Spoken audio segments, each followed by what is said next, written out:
baby.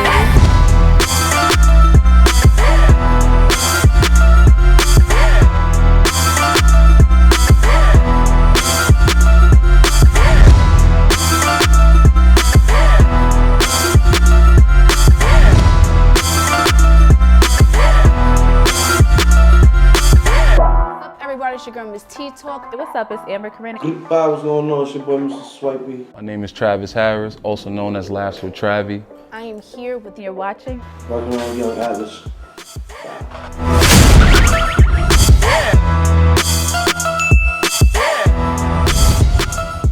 Hello, Miss Lynn. We are very happy to have you here today. I do not want to give away what it is that you do. I will allow you to introduce yourself. What is it that you do for a living? So I am a publicist, and that is what I do for a living. Could you give us a little history, a little timeline of how long you've been in the game? Okay. Well, I started out as a publicist in 1995, so I'm older than most of you. I started before you were born, more than likely.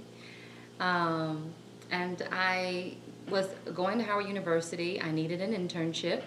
I wrote a letter because we didn't have internet at that time. We didn't have email. I had to type a letter on a typewriter and not make any errors. And then I had to mail it with an envelope and stamp and ask this lady for an internship. And the lady's name is Terry Williams. She had an agency called the Terry Williams Agency. And we were located inside of Essence Magazine because Terry Williams and Susan Taylor are best friends. And so it was just like the perfect marriage of publicity and media. Okay, that's really great. What made you decide to pick being a publicist as a career? Okay. So I decided to pick publicity as it kind of picked me. Publicity chose me. I didn't really choose publicity. At the time at Howard, I was partying too much. You know what I mean? I came home after that first semester. My parents locked that door, changed the locks. You know what I mean? Gave me $20 through the mailbox slot. And so that's how I ended up in New York. I moved in with my then ex-fiance and his brother and their parents in Brooklyn. And the rest is history. Okay. Yes. Could you give us 2 or 3 of your clients, either present or previous clients that you've worked with that we may know of? Previous clients that you may know of are Mike Tyson, Sister Soldier, she's an author, Little Mo, she's a singer, songwriter, Duchess and Caesar from Black Ink, who else? A host of people, a whole host of people. The list goes on and on and on, yeah. Okay, so here's a question we really want to know. What are your views on good publicity versus bad publicity? We go through this a lot where people do things or either things happen and it can either make or break their career. What are your views on that? Is all good publicity? Because we hear that a lot. Is all publicity good publicity, bad publicity? I'm kind of 50-50 on that, you know. We're living in an age of social media. When I started out in social media, when I started out in publicity, there was no social media. And so now that there is social media, in this era, it doesn't matter if it's good or bad. It's just publicity. People only care about numbers and popularity. So, you know, any publicity at this point is good. Yeah. Okay, so the reason that I invited you here today was partially because I wanted to expose our audience to the fact that there are other interims a part of the entertainment industry. So for artists out there or actresses or media influencers, when do you feel like is a good time for them to start considering PR or a publicist for their career? So let me just, I guess, break down what publicity is. So to me, in my definition, publicity, Professor Hobson that is too, because I teach this, okay? Okay. Publicity is comprised of 3 things: event planning, image consulting, and media placements. So a publicist does the majority of media placements. So media placements means that you're promoting your client. It can be a new business, a small business, an author, a book, an athlete, anyone, you know. And your job is to make sure that they are seen in newspapers, magazines, blogs, local television, and local radio. Our job is not to promote your music on the radio. Yes. That's a great answer. Mhm. So, segue, you are also a published author. Yes. Yes, could you let the folks know what is the name of your book? Okay. So I wrote a book 3 years ago called Diary of a Hip Hop Publicist. And I wrote that book to pretty much commemorate my 20 years in the entertainment business. And during the book is inspirational, packed full of drama, but very inspirational. So I named each chapter after a client I've represented at that point in time. So that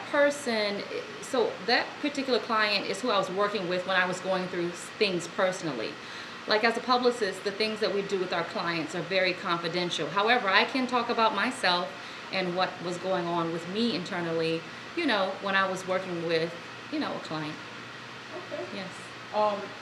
Do you have one piece of free advice for someone who possibly wants to get into this field and may not know necessarily where to start or how to build relationships in this business? Okay. The one piece of free advice I could give you is to be outside. You know the term, I'm outside? It's very important that you are outside. It's very important that you are going to events and that you are networking. Very, very, very important. It doesn't matter if you're on social media and you're popular. People need to get to know you personally and get a face-to-face with you. And the only way you can do it is if you go outside. Go outside and, network with people. And that's it. Networking is key. Relationships are key. What is some ways that they can, they might not have a publicist, but could you maybe go on some ways they can start promoting themselves? Like As an artist? Yeah, Okay. as an artist from the start. Okay, so as an artist, the number one way that you can go about promoting yourself if you cannot afford a publicist at that time is to, one, write a quick bio about yourself. Who are you? Where are you from? Where were you born and raised? Where you're from? What inspired you to get into doing whatever it is that you're doing? An artist, you could be a painter, you could be a musician, you can be a hip hop artist. So write about yourself. We want to know who you are. If you don't believe it, we won't either. Okay? So it's very important that you write a little bio on yourself. And as a recording artist, it's very important that you go out and you participate in artist showcases. And they may cost $50, $100. I know the Faces in the Crowd showcase is maybe like $550, $600.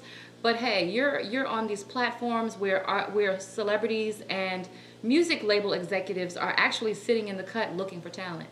So go out and perform. Be seen. Be seen. Mm-hmm.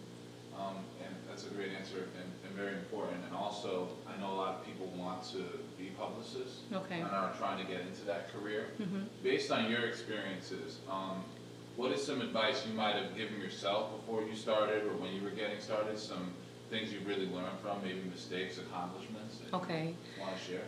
So when I started out in publicity, we had these huge green books called Bacon's Guides. And you remember, I don't know if you remember telephone books back in the day, but a Bacon's Guide was double the size of the Yellow Pages. That's big. And so we had a book for television, a book for magazines, and we didn't have blogs, and newspapers, okay? And so in those books, you could flip from state to state, newspapers, magazines, everything, and you can get the person's phone number, email address, everything, and you can just contact them. So in this day and age, you have to Google everything, okay? There's nothing wrong with that, but that person, that editor on the other end that is receiving your information is getting bombarded with emails. We're not the only people sending out information, so that's why you have to go outside and network and get to know these people one-on-one so that when they receive your email, they will be receptive to what you're sending. Mm-hmm. Some people that are pushing the culture and don't get enough credit that they deserve are Chalant and Reality. They have a long time running showcase called Faces in the Crowd Showcase at SOBs. They have it once a month. They don't get enough exposure. Chalant is a record label exec at Sony Red, and Reality actually works in programming at Tidal. So I'm thankful for them. I'm thankful for Big Said. I'm thankful for It's Biscuit. It's Biscuit is one of the biggest bloggers in the world. Very thankful for him. Let's see, who else? I'm thankful for Don Pooh. Don Pooh helped me start out in this music industry. Don Pooh manages Mary J. Blige. She owns a restaurant called Brooklyn Chop House in New York. I started out as his intern when he was managing Foxy Brown and co-managing the Notorious B.I.G. I also want to give a shout out to Mark Pitts, Gucci. Mark Pitts is an executive at Sony Records. He was the Notorious B.I.G.'s manager. He's responsible for the creation of J. Cole, Ro James, and a few others, Usher, and a few others. Yes. So normally, back in the day when I was doing publicity for artists, they were already signed. And so my check was coming from the record label. Nowadays, I am grooming and building artists, up-and-coming artists. So what is most important? Numbers are most important. Real numbers. The record label can tell if you have purchased your followers, purchased your streams. They can tell. They know, you know. So real authentic followers, real authentic comments, you know, it's very important that you build your fan base. Nowadays, it's a numbers game. And nowadays, by the time you finish doing all of that, you might as well remain independent. You know what I mean? Because the record label is just going to sign you to a 360 contract. And they will have you sign lock, stock, and barrel. They will be getting a percentage off of your merchandise, a percentage off of your touring, which is something that record labels did not used to do back in the day.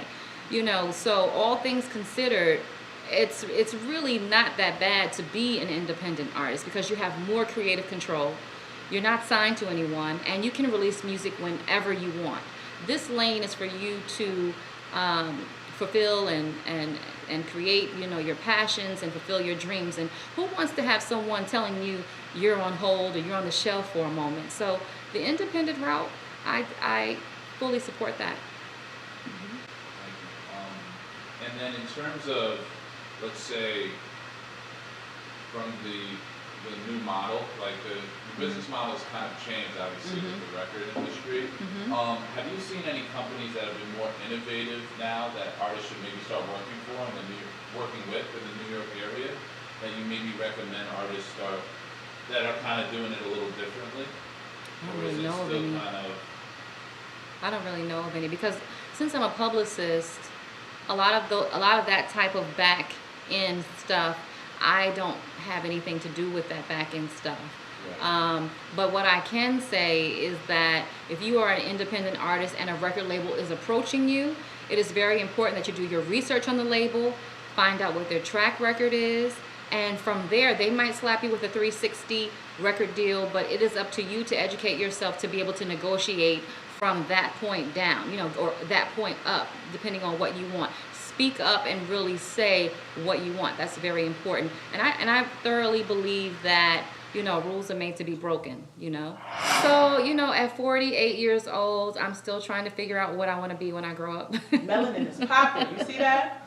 I am still trying to figure out what I want to be when I grow up. What I love, so as a publicist, we create media, we create stories. We are content creators, basically, right? So my newfound passion is production. I love to produce things.